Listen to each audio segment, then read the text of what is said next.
Well, Kari Shalom everyone, and welcome to the Christ Laboratory, a place of minds and lives transformations in order to live a better life according to Christ our Lord.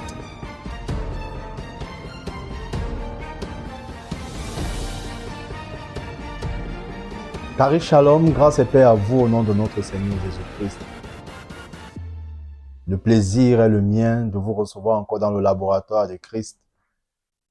Sentez-vous saluer au nom de Jésus-Christ. Je suis le frère Raphaël, comme à l'accoutumée. Et ce jour, je voudrais vous entretenir sur le thème que j'ai intitulé « La prédestination ». C'est quoi la prédestination?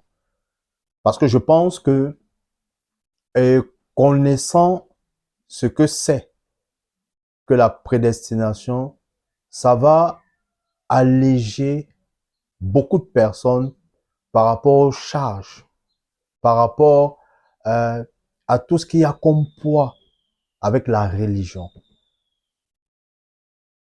Dans le choix de ce thème, c'est vraiment pour amener les chrétiens à se rendre compte de l'immensité de l'amour de notre Père à leur endroit, à leur égard.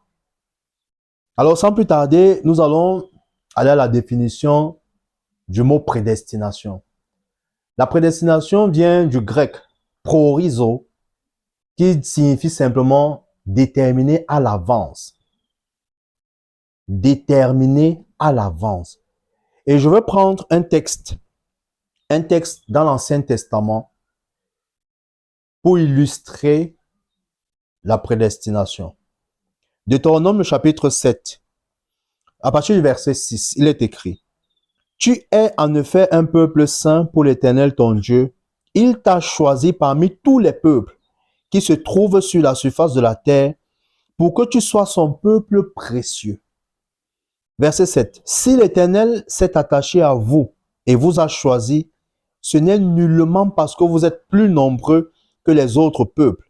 En fait, vous êtes le moindre de tous. » Vous voyez, déjà ici, nous allons voir que le peuple d'Israël était simplement l'objet du choix de Dieu. Le peuple d'Israël n'avait rien fait pour mériter le choix qui a été fait à son endroit. C'était le choix libre de Dieu. C'est lui qui a décidé, sans contrainte aucune, sans pression, sans avoir vu au préalable le comportement des Israélites, mais il a décidé de choisir Israël. Et il dit bien que Israël était même le plus petit. Ce n'était pas un peuple nombreux, mais lui, il a décidé de les choisir. Et le choix qu'il a fait, c'était avant leur naissance. Nous continuons la lecture, verset 8. « Mais c'est parce que l'Éternel vous aime et parce qu'il veut accomplir ce qu'il a promis par serment à vos ancêtres. C'est pour cela qu'il vous a arraché avec puissance au pouvoir du Pharaon, roi d'Égypte, et qu'il vous a libéré de l'esclavage. » Donc nous voyons également que la prédestination, c'est l'amour, c'est la preuve de l'amour de Dieu pour son peuple. Il dit bien que c'est parce qu'il vous aime qu'il vous a choisi à l'avance. Parce qu'il vous aime. Vous n'avez rien fait pour mériter. Vous n'avez rien fait pour qu'il vous choisisse. Non. Vous n'avez posé aucun acte. Mais c'est simplement par amour qu'il l'a fait. Nous allons regarder rapidement dans le Nouveau Testament. Romains chapitre 11. Romains chapitre 11. Nous allons beaucoup lire. Parce que rappelez-vous, nous sommes dans le laboratoire de Christ. Nous allons beaucoup lire et ça va nous permettre de comprendre mieux. Romains chapitre 11, du verset 5 au verset 6, il est écrit: « Il en est de même dans le temps présent. Il subsiste un reste que Dieu a librement choisi dans sa grâce. » Verset 6. « Or, puisque c'est par grâce, cela ne peut pas venir des œuvres. ou alors la grâce n'est plus la grâce. Verset 7. Que s'est-il donc passé? Ce que le peuple d'Israël cherchait, il ne l'a pas trouvé. Seuls ceux que Dieu a choisis l'ont obtenu. En lisant ce passage, c'est déjà pour le mettre dans son contexte, l'apôtre Paul est en train de parler aux païens qui ont cru. Il leur demande de ne pas s'enorgueillir parce que pour qu'ils soient inclus dans le royaume de Dieu, il a fallu que les Juifs soient rejetés. Quelques-uns des Juifs soient rejetés pour qu'ils entrent. Donc, si vous lisez le chapitre 11, vous allez vous rendre compte de cela. Mais maintenant, nous comprenons que dans le peuple d'Israël, également, il y avait un choix. Il y avait des élus. Ce n'est pas tout le monde qui était élu. Parce qu'il nous dit ici, au verset 7, que le peuple d'Israël, ce qu'il cherchait, il ne l'a pas obtenu. Seul ce que Dieu avait choisi à l'avance, ce que Dieu avait prédestiné, seules ces personnes-là ont obtenu ce que le peuple cherchait. On voit le choix de Dieu. On voit la souveraineté de notre Père.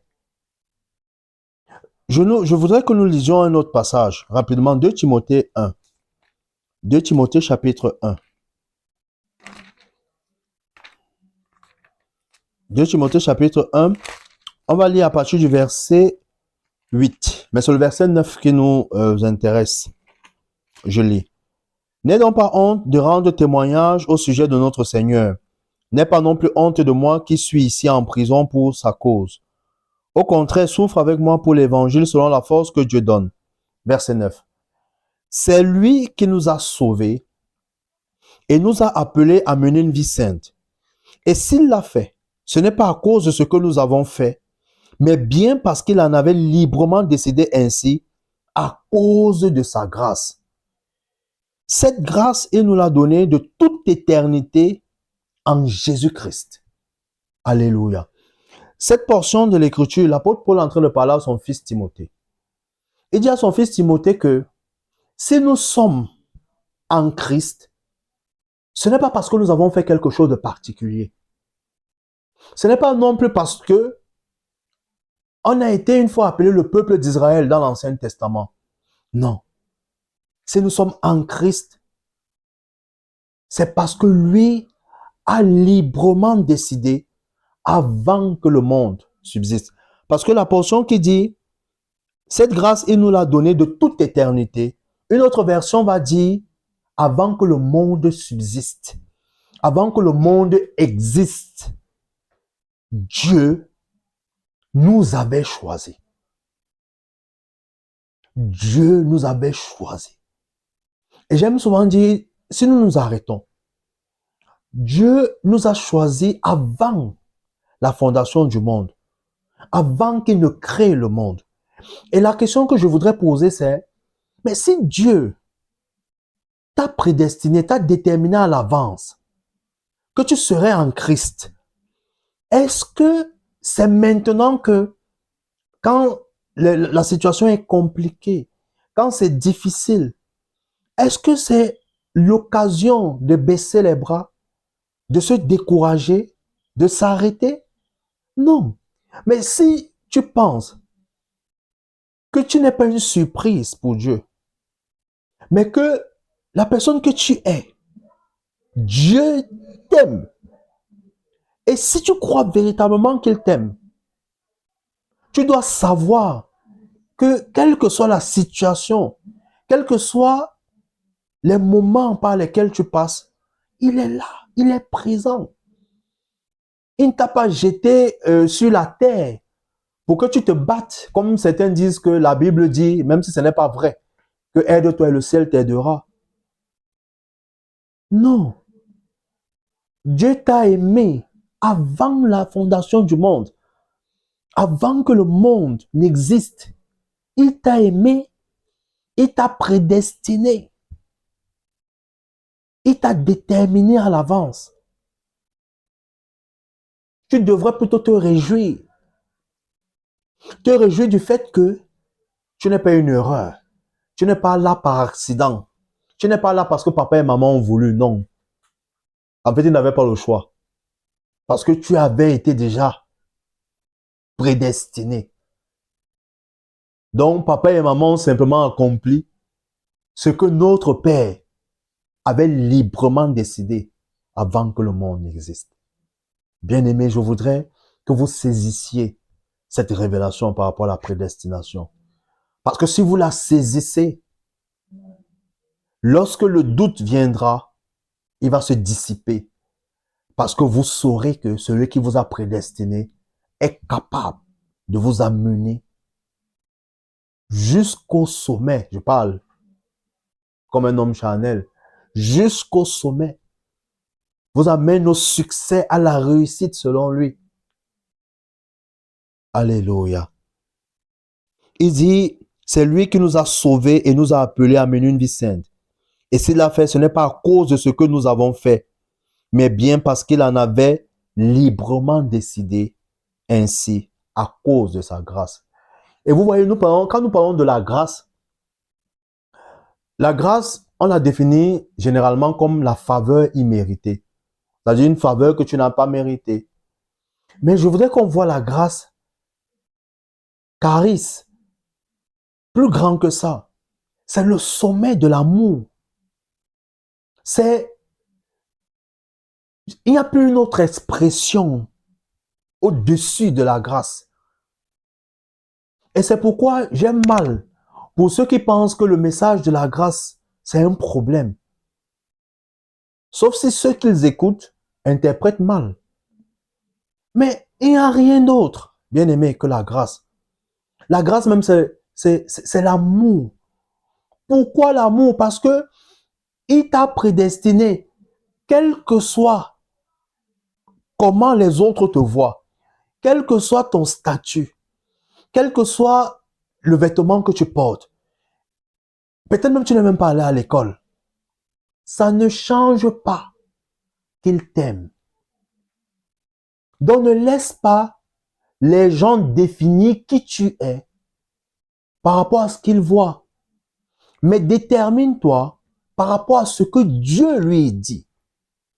Rappelle-toi, il a dit que c'est parce qu'il t'aime qu'il t'a choisi à l'avance. Il n'a pas regardé si tu vas bien faire ou si tu vas mal faire. Il a décidé, je l'aime, et puis c'est tout. Point final. Regardons un autre passage. 1 Pierre chapitre 1. 1 Pierre chapitre 1. Je vais lire de 1 à 2, du verset 1 à 2. Pierre, apôtre de Jésus-Christ, salue ceux que Dieu a choisis et qui vivent en hôte de passage, dispersés dans les provinces du Pont, de Galatie, de Cappadoce, d'Asie et de Bithynie. Dieu le Père vous a choisi d'avance. Ça, c'est l'apôtre Pierre qui parle à toutes ces congrégations. Il dit, le Dieu le Père, verset 2, Dieu le Père vous a choisi d'avance, conformément à son plan. Dans le fait que que nous soyons en Christ, c'était le plan de Dieu. Et il nous avait déterminés à l'avance à être saints.